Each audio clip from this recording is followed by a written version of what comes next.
আসসালামু আলাইকুম। আমি মোহাম্মদ খালেদ হেমায়েত ফক্স বাংলাদেশের ম্যানেজার হিসেবে কর্মরত আছি। আজ আমি আপনাদের দেখাবো কিভাবে AQL ইউজ করতে হয়। আমি আজ দুই ধরনের AQL এর ব্যবহার দেখাবো।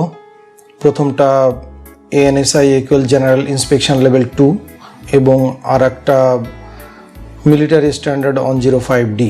এই দুইটা AQL এর ক্ষেত্রে বেশিরভাগ ক্ষেত্রে ব্যবহৃত হয় ANSI AQL লেভেল 2 এবং আমি যেখানে কর্মরত আছি এখানে আমরা ব্যবহার করি মিলিটারি স্ট্যান্ডার্ড 105D। আমরা এখানে দেখতে পাচ্ছি ANSI AQL general inspection level 2 এর একটি চার্ট।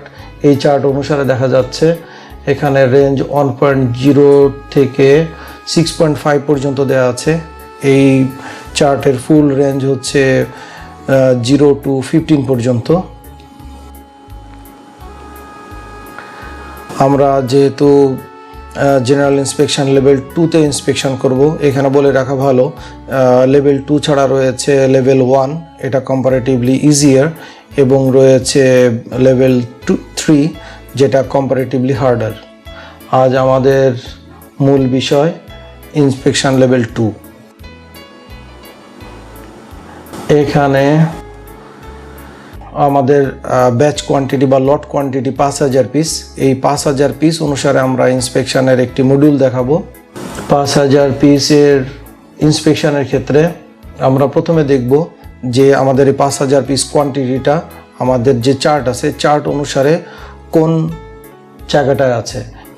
3200 থেকে 10000-এর মধ্যে আছে, অতএব সেখানে স্যাম্পল সাইজ হবে আমাদের 200 পিস এবং আমাদের 2.5 অনুসারে যদি আমরা ইন্সপেকশন করি সেক্ষেত্রে আমাদের অ্যাকসেপ্টেড মেজর অ্যাকসেপ্টেড 10 পিস এবং মাইনর 14 পিস। এখানে বলে রাখা ভালো যখন আমরা 2.5 অনুসারে 2.5 AQL এ ইন্সপেকশন করব আমাদের অবশ্যই সেখানে ধরে নিতে হবে যে মেজরের ক্ষেত্রে 2.5 এবং মাইনরের ক্ষেত্রে 4.0 এবং 4.0 অনুসারে দেখা যাচ্ছে আমাদের 14 পিস মাইনর অ্যাকসেপ্টেড। এবং এখানে দেখা যাচ্ছে critical defect not allowed. Critical ডিফেক্টের একটি তালিকা আছে, কোন কোন প্রবলেমগুলোকে আমরা ক্রিটিক্যাল ডিফেক্ট হিসেবে ধরব।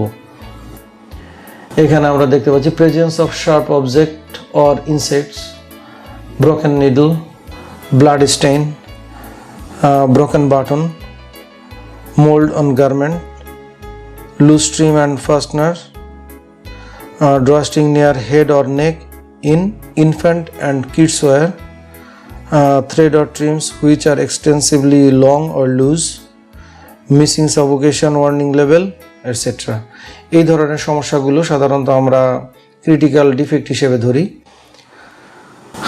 এখন আমরা কোনো একটা ইন্সপেকশনের উদাহরণ দেখব। উদাহরণ অনুসারে এখানে দেখা যাচ্ছে মেজর পয়েন্ট পাওয়া গিয়েছে 6টা, তার মধ্যে ফ্যাব্রিকল 2টো, ব্রকেন স্টিচ 2টো, ফরেনিয়ান 1টা এবং ওয়াল স্পট 1টা। এই 6টা পাওয়া গিয়েছে মেজর প্রবলেম এবং মাইনর প্রবলেম পাওয়া গিয়েছে 9টা। এখানে দেখা যাচ্ছে প্রিন্ট ডিফেক্ট 1টা, স্কিপ স্টিচ 1টা, স্মল ডার্টি স্পট 3টা, বটম হেম আনইভেন 2টো এবং সাইড সিম আনইভেন বা আয়রনিং প্রবলেম 2টো। এই টোটাল 9টা।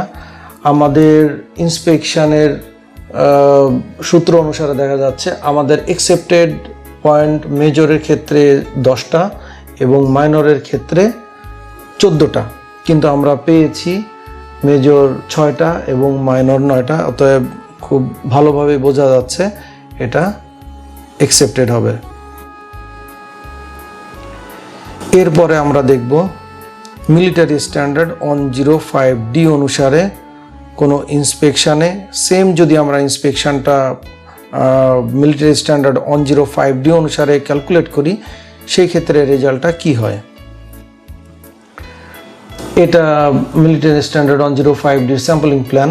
এখানে দেখা যাচ্ছে আমাদের যে লট কোয়ান্টিটি বা ব্যাচ কোয়ান্টিটি এটা সেম এবং স্যাম্পল কোয়ান্টিটি সেম থাকবে, শুধু পার্থক্য হচ্ছে এখানে আমরা আগের ইন্সপেকশানে দেখেছি মেজর 6টা ছিল এবং মাইনর 14টা ছিল।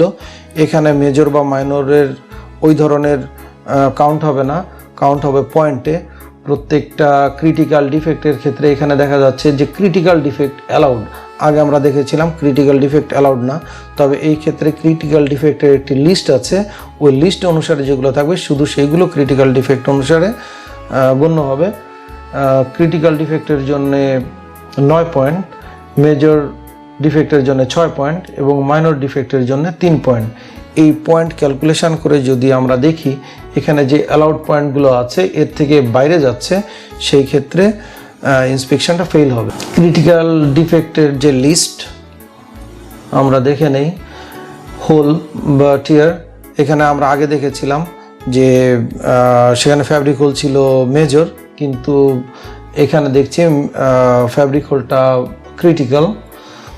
ড্রফট fabric, fabric marking, grain,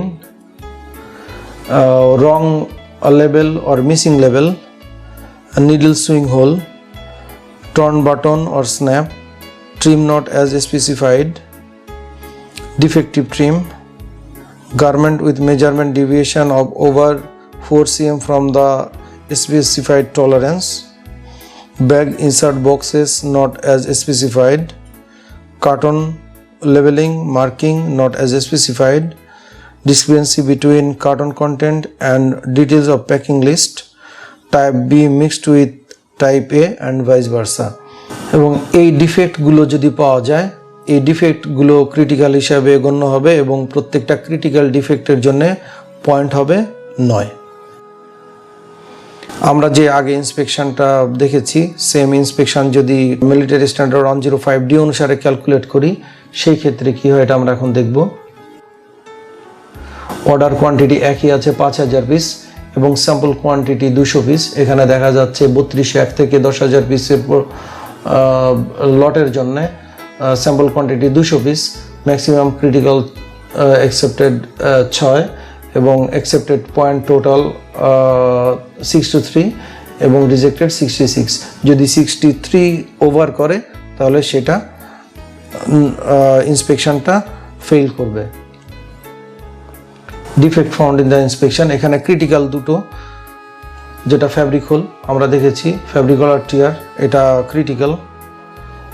major এখানে পাওয়া গিয়েছে 4টা, দুটো ব্রকেন স্টিচ, ফরেন ইয়ার্ন এবং অয়েল মার্ক। আগের যে মাইনর পয়েন্ট 9টা ছিল এখানেও 9টাই আছে।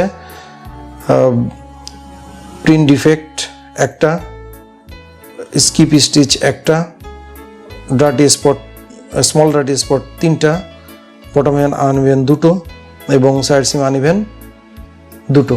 এই টোটাল 9টা। এখন আমরা যদি পয়েন্ট ক্যালকুলেট করি, পয়েন্টগুলো কী হবে, ক্রিটিক্যাল 2টো পাওয়া গেছে 92 to 18 পয়েন্টস, মেজর 6টা 6 into 4 24 পয়েন্টস, মাইনর পাওয়া গিয়েছে 9টা 9 into 3 27 পয়েন্টস। টোটাল পয়েন্ট এখানে পাওয়া গিয়েছে 69।